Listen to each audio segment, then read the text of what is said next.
Rebecca, you won't believe what I just heard. Hi, Mom. What's going on? You know that old hag, Mrs. Peterson, who lives down the street? She just opened her own restaurant. Can you imagine? She always wears the same ragged clothes every day. I bet she doesn't even have a closet.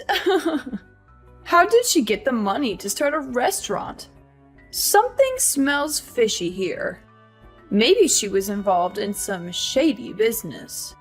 I don't think that's so hard to believe. She's always had a passion for cooking. She used to make delicious dishes for the whole neighborhood whenever we had a block party. Patrick and I actually got her some flowers to congratulate her on her new venture. You did what? Why would you waste your money on that? You don't think it was a nice gesture? That place is doomed to fail. There's no point in throwing money away on flowers for a sinking ship. You should be more careful with your finances. I think it was worth it to support her dream. Oh, you're so gullible. You need to wake up and face reality. Do you have any idea how many people have tried to do what she did? Restaurants are the riskiest businesses out there. Unless she's a mastermind of marketing and management, which I highly doubt. I mean, look at how she dresses. How can she run a restaurant? The people who succeed in this world are the ones who are realistic. Her dream means nothing. I'm sorry, but I disagree with you. Of course you do. You've always been so stubborn and childish. You still live in a fantasy world. You think everything is sunshine and rainbows. Why do you say that? Because it's true. Patrick told me you still have this silly idea of becoming a baker someday. Is that why you're still working at that dusty old bakery? Yes, it's been my dream since I was little. Oh, there we go again. You and your dreams.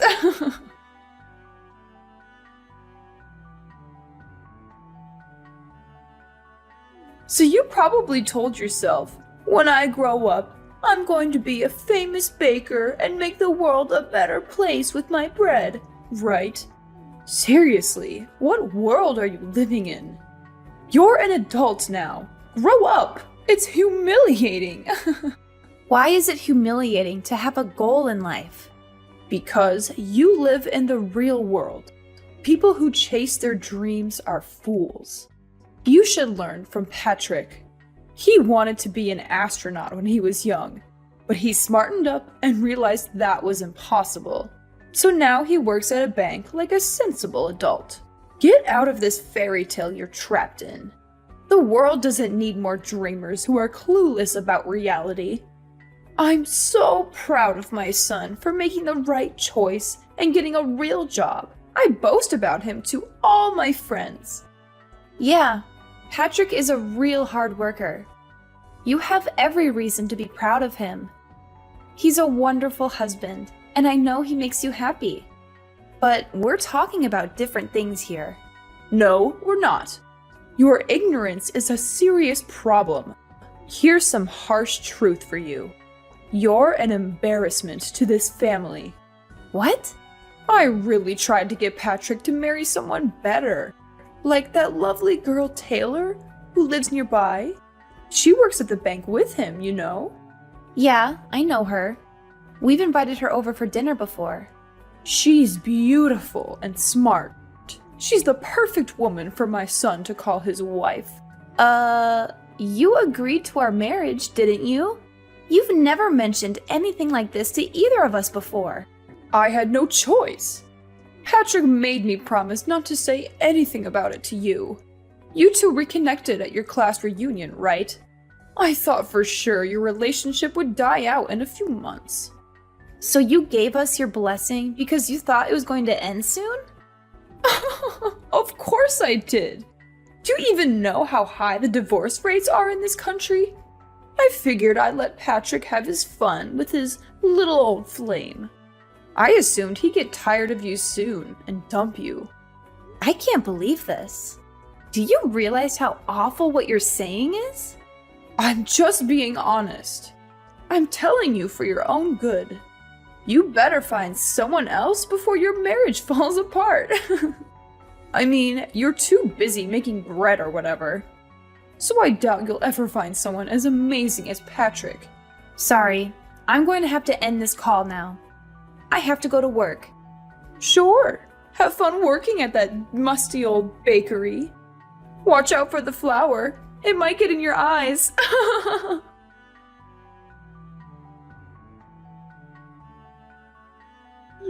Rebecca, are you okay? Madeline just texted me and said you had a horrible accident. Sorry, Patrick. You're still at work, right? I feel awful for bothering you with this while you're busy. Don't worry about me. I'm packing up right now. How are you doing? I'm fine. Nothing major, but But what? What happened? I have a huge slash on my face. You do? That sounds awful. Yeah, it took 15 stitches to close it. The doctor said it might not heal completely.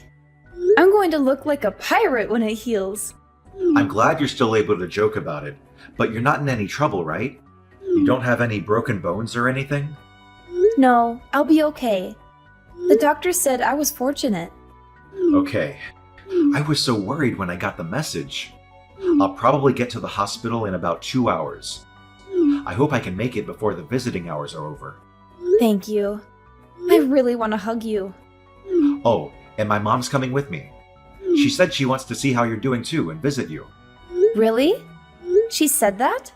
Yeah, she said she's concerned about you and she wants to make sure you're alright. I'm gonna pick her up on the way from my place. Oh, okay. Is there anything you need me to bring you? Some snacks or drinks or anything? No, I'm fine. The hospital food is not very good, but it's bearable. Try and get some rest if you can. You need to heal and recover. I'll be there soon.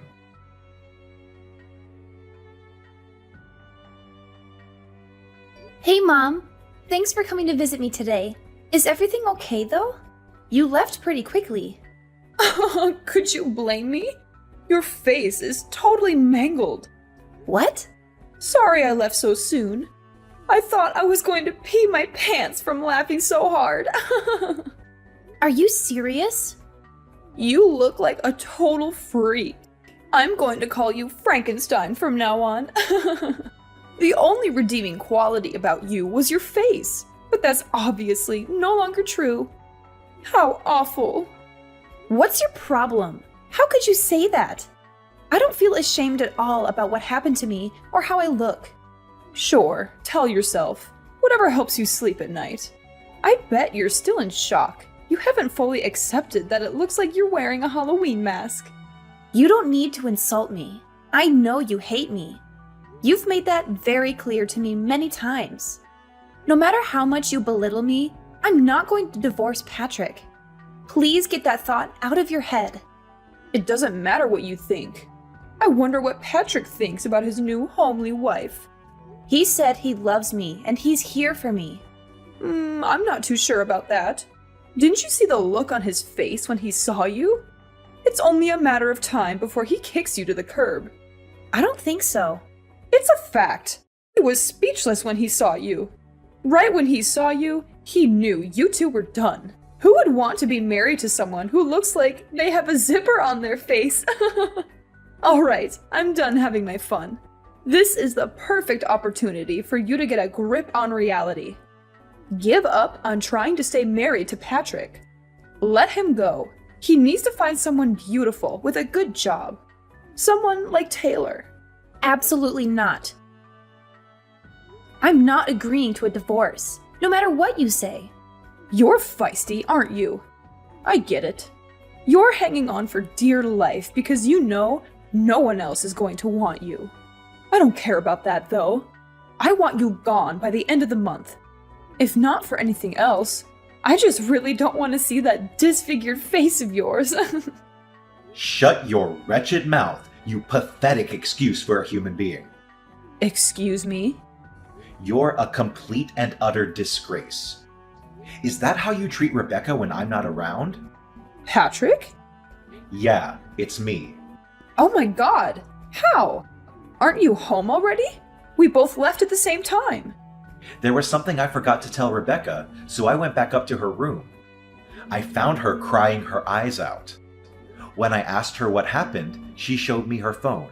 She just went through a tragic accident, and that's how you speak to her? Don't you have a conscience? I couldn't help it. You know, I've always been brutally honest. Patrick, listen to me. You could do so much better than her, especially now, after her accident. What? You're the perfect man. You're handsome, smart, and you have a great job. Rebecca is so far beneath you. I mean, she didn't even go to college. No, she didn't. She went to culinary school instead, and now she's apprenticing with a really well-known baker.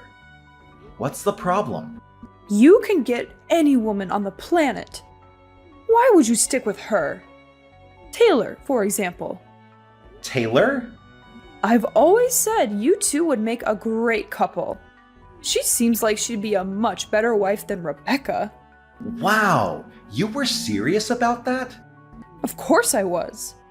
Taylor's perfect for you. She's beautiful and she has a great career. She works at a bank like I do. It's not that special. Yes, it is. You've got to be really intelligent to work at a bank. You of all people should know that. I actually just had a great idea. Oh, great. What is it? I'm going to open up a nail salon. What? You're going to open a nail salon? It's an awesome idea, right? You have none of the qualifications to open, let alone run a nail salon. There's no way you can open if you don't have the right licenses or certifications. I'll do all of that. Have any idea how much the startup costs are? It's in the hundreds of thousands. So I was thinking I could take out a loan from the bank you and your future new wife work at. Is that right? You have absolutely no experience running a business or working at a nail salon. There's no way any bank would give you a loan. Well, that's where you come in. If you and Taylor are in charge of giving me a loan, it'd be no problem. I'll be up and running in no time. You're out of your mind. I'll be the talk of the town. Everyone loves me as it is, so I know they'll all come in and get their nails done. Oh, and I'll even call that ratty old woman Mrs. Peterson in. Lord knows she needs all the help she can get to look presentable. Although it would take a miracle for that woman to look good. It's more for me to show her what a successful business looks like. What are you even talking about? What do you mean? None of that is going to happen. You can't just use people to get what you want. That includes me and Taylor. I don't know what's more insane, saying you're going to start a nail salon with absolutely no qualifications, or thinking I'm going to get remarried to my coworker. There's no way Taylor would say no to you. Don't be so modest. She's already, 35? She knows the clock is ticking. I've been biting my tongue out of respect for you, but enough is enough. You're a horrible person. Through and through. Do you even have a soul? You abuse and use the people around you for your own personal gain. I haven't said anything that wasn't true. Don't try and pretend like you still love that hideous wife of yours. You don't have to hide how you feel for Mommy. She's not hideous at all. I love her, no matter how she looks. I was afraid you'd say that. I guess you're living in the same fantasy world as Rebecca. You leave me no choice but to talk about this with Taylor directly. Her mother and I are pretty close, you know. Once I talk with Taylor and her mother, I'm sure they'll see things my way. Go right ahead. Talk to Taylor if you're so confident that she'll listen to you. Or I could just hand her the phone. She's standing right next to me. She is?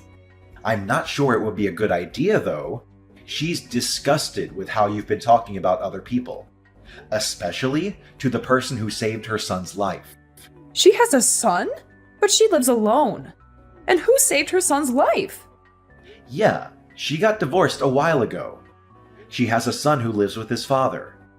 Today, he came over to her house to see her.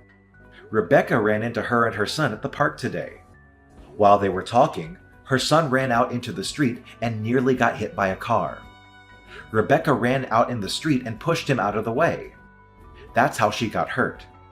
She was actually at the hospital when we were here, but she stepped out for a little bit. You left before you could see her. Hang on a second. Does that mean... Yeah, she's right. Everything you said. She saw everything you said about how her clock is ticking and your insane plan for us to get married. She said, I have no plans of getting remarried, let alone to steal someone else's husband. I would never do something so horrible. No, this is just a big misunderstanding. I didn't mean it that way. You're a little late to take back what you said. You said it yourself, right? You're brutally honest. Do whatever you want with your salon. I don't want any part of it. But I'll need your help. You know, I was just joking, right? If you are Taylor, don't help me. How am I going to make my dream come true? I've already told all my friends I'm going to open next year. You haven't started doing anything, but you're already telling people when you're opening? Your dream is pretty stupid if you ask me. Do whatever you have to make it true. Don't rely on other people to make it come true for you. Like I said, I want nothing to do with this. But Patrick, I know.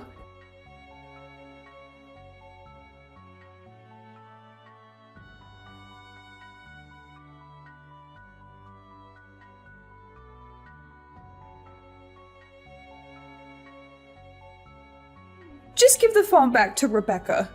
I need to speak with her. It's Rebecca. Rebecca, please. You've got to help me convince Patrick to change his mind.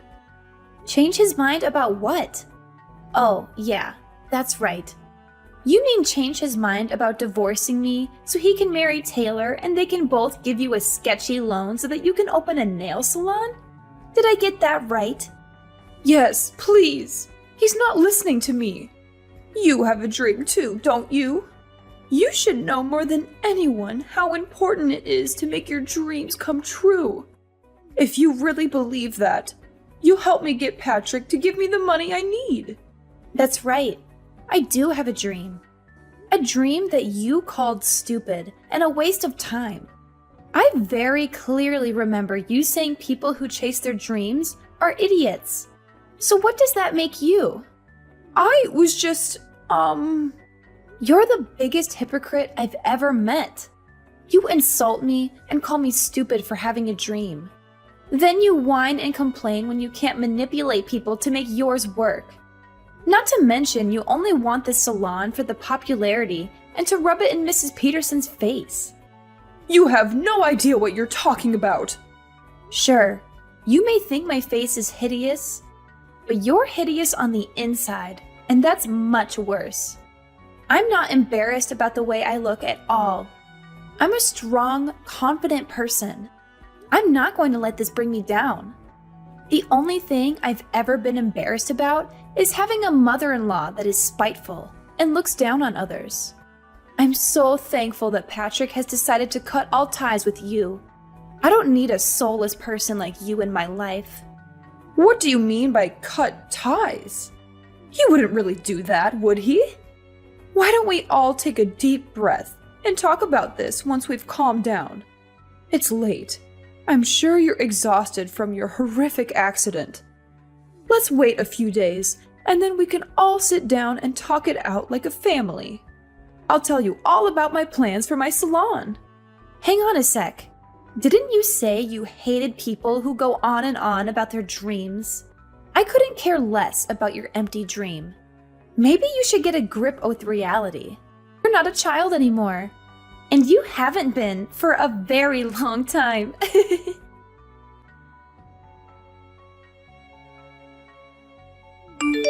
Hey, honey. Are you still awake? Yep. What's up? Sorry, did I disturb your sleep? You were probably just about to doze off. Actually, nope. Not even close. I'm watching some YouTube videos right now. Man, it felt so good telling your mom off today. Yeah, I'm so sorry about the way she treated you. Why didn't you say anything sooner? Don't worry about that. It's not your fault.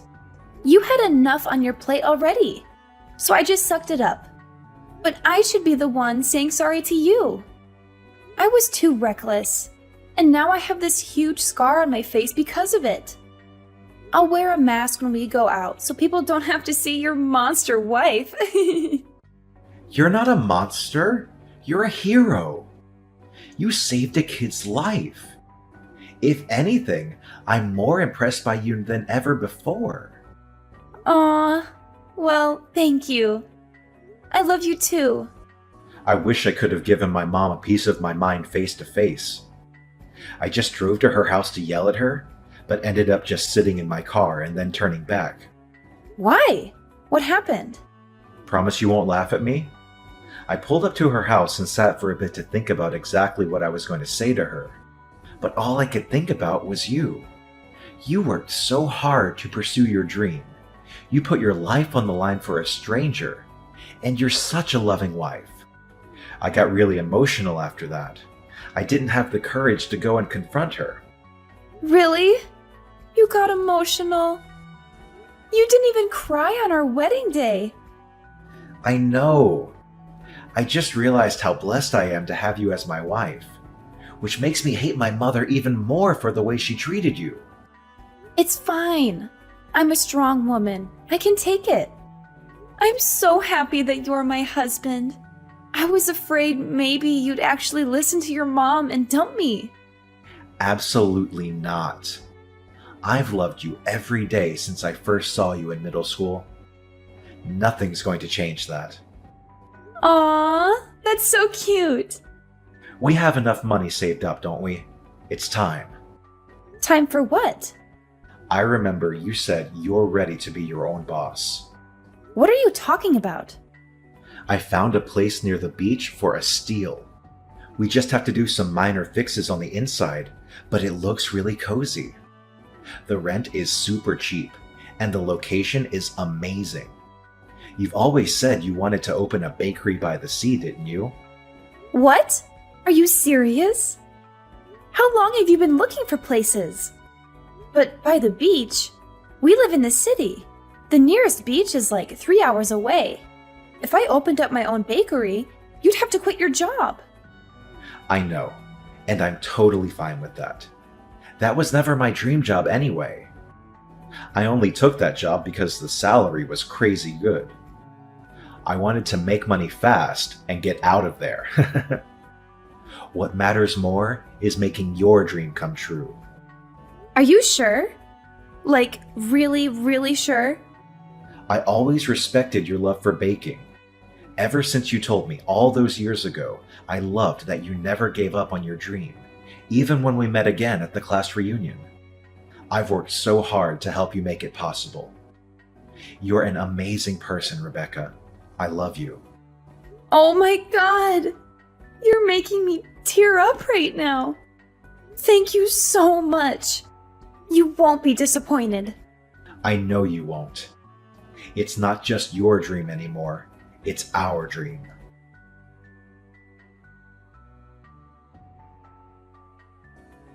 A few months later, Patrick and I moved into our new house near the ocean so I could open my own bakery. I thought it would be a tough start, but thanks to Patrick's help, things have been going better than I ever hoped for. We have loyal customers every day, and we can hardly keep up with the supply. Everything we make sells out in a flash. Speaking of happy news, Taylor and her husband came all the way out here to see us. They told us they had a heart-to-heart and decided to try and make things work between them, mostly for their son's benefit. And then there's Patrick's mother. She went around boasting to all her friends about the salon she was going to open. She actually did start studying to get the minimum qualifications, but she was turned down by every bank she asked for a loan. To make matters worse, it wasn't just her salon flop that people heard about. Word got around about how terribly she treated me and her insane plans for her son. It's probably a good thing her salon never materialized, because I don't think anyone would want to go there after finding out what kind of person she really is. Patrick and I were thinking about visiting her after things calmed down for us, but we're not in a rush. The cut on my face healed pretty well, but it left a visible scar. I sometimes notice people looking at it. I get it. It's not every day you see a girl with a huge scar across her face. But honestly, I'm way too busy now to worry about it. Besides, I'm not going to let it bring me down. Plus, Patrick always tells me every hero has a scar.